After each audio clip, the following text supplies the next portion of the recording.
Hi, and welcome back. So in our last lecture, we talked a little bit about motivations, and so I want to kind of delve into that a little more deeply. And this is based upon the data that I talked about we collected from 16,000 entrepreneurs over a 5-year period. And this is data that shows on the top half of the screen male entrepreneurs in their 20s compared to the male non-entrepreneurs, in their 20s. And it shows their motivations that kind of motivated them to either go into entrepreneurship or not go into entrepreneurship.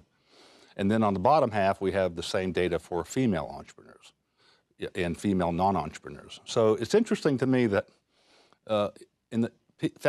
male founders in their 20s who are entrepreneurs, their number one motivation is they want to have power and influence. Their second one is they want to have autonomy. The third one is they like to manage people, and the fourth one is they're looking for financial gain. Interestingly, male non-entrepreneurs, their number one motivation is security. If you remember in the last lecture, I said your parents may suggest you go work for a major corporation because you have a much greater security with a big company. And again, I say that's not necessarily true these days. But be that as it may, that's what their number one motivation is. Then they like prestige. Maybe they like working for a big company, maybe a McKinsey or one of these types of organizations. And they're also looking for financial gain.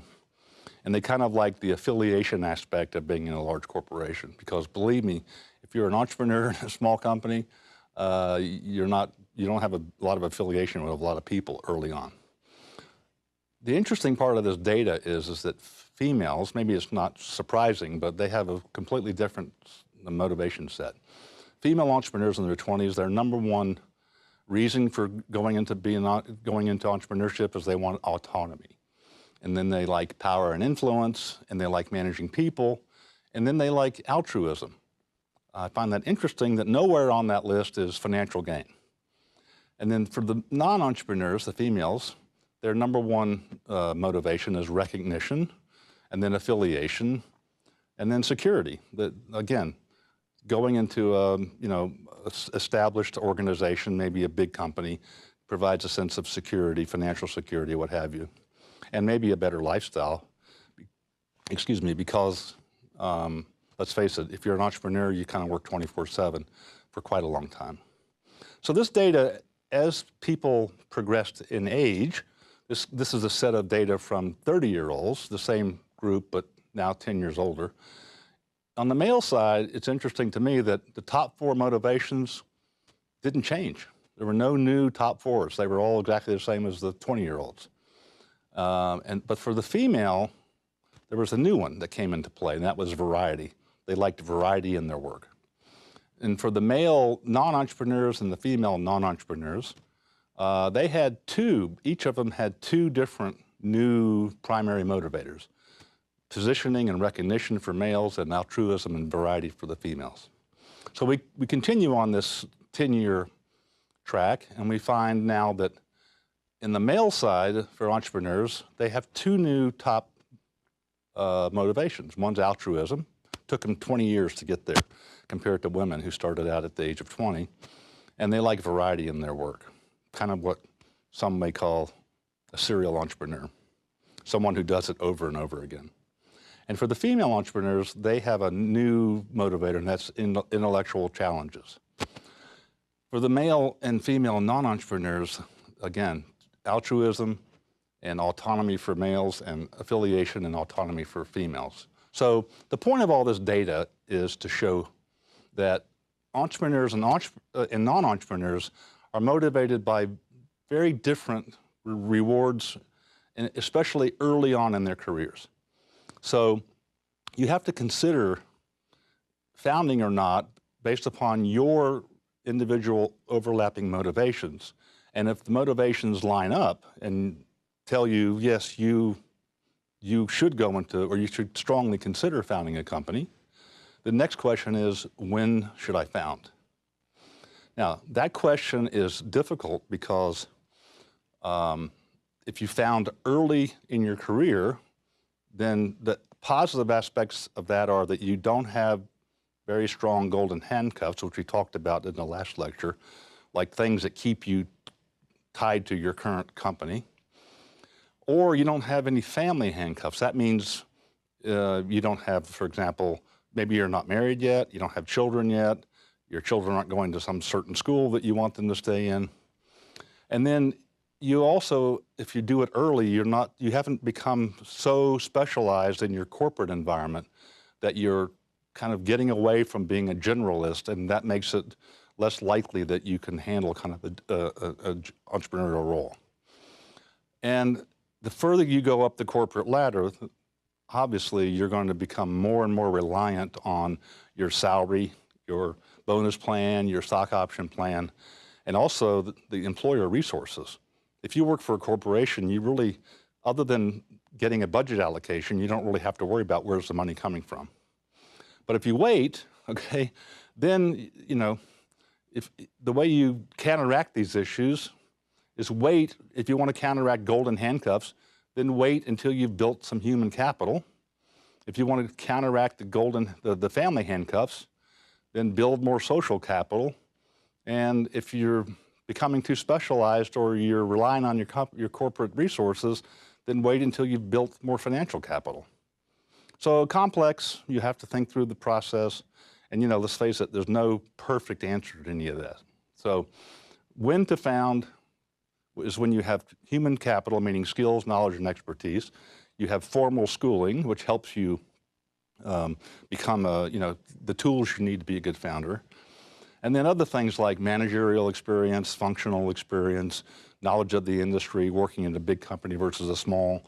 When I moved from Mobil Corporation, which you may have seen in my bio, to the early stage world, everybody told me I'd never be able to do that because I couldn't handle the switch from working in a big company to a small one. It's not so hard as people try to make it out to be, but there are some differences that you have to understand. And then you want to have social capital, relationships to help you, find people to work with, find capital, that kind of thing, distribution channels. And then maybe one of the most important parts is financial. You need financial capital.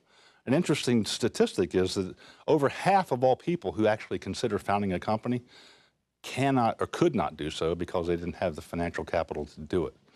So, that's an issue. Unless you can raise money, that could be a limiting factor. So, but if you wait, there are also ramifications and perils, right? The longer you wait, the stronger your career handcuffs are. You become more specialized and therefore, and rely on your corporate support group, and therefore your fitness to found, as we call it, decreases.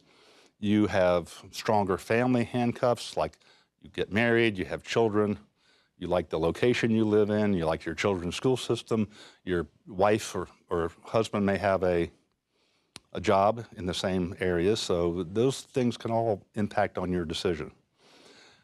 Sometimes these handcuffs can be, as we call it, released. If the employer changes their policy or goes through a bunch of layoffs, that may kind of force you to make a decision, well, maybe this is a good time to do it. So I talked in an earlier lecture about the fact that you need to have passion if you're going to be a founder, but you also need to not let that passion cloud your judgment. So how do you do that? What questions can you ask yourself to dispassionately evaluate your idea? Well, the first one you should ask always, I think, is, am I going after a market which has potential to grow? Who will buy my product, and will people be interested in investing in my company going after a market this size?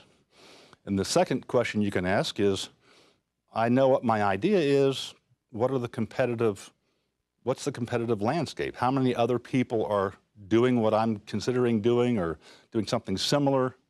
And if it's a favorable environment, then you have to ask yourself, who is competing? And then the final one is there a ticking clock? Is something needed now because there's a short window of opportunity? And remember, passion is a wonderful thing, but it doesn't excuse you from being rational when you assess the opportunity that you're considering starting. So the summary of this career dilemmas is, they're never perfect.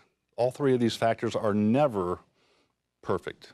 So there's no perfect time. But when all three factors are favorable, then make the leap if you're ready to do it. And if you have some factors that aren't favorable, then what do you do at that point? Well, you look at which factors are unfavorable and you try to figure out how do you improve them.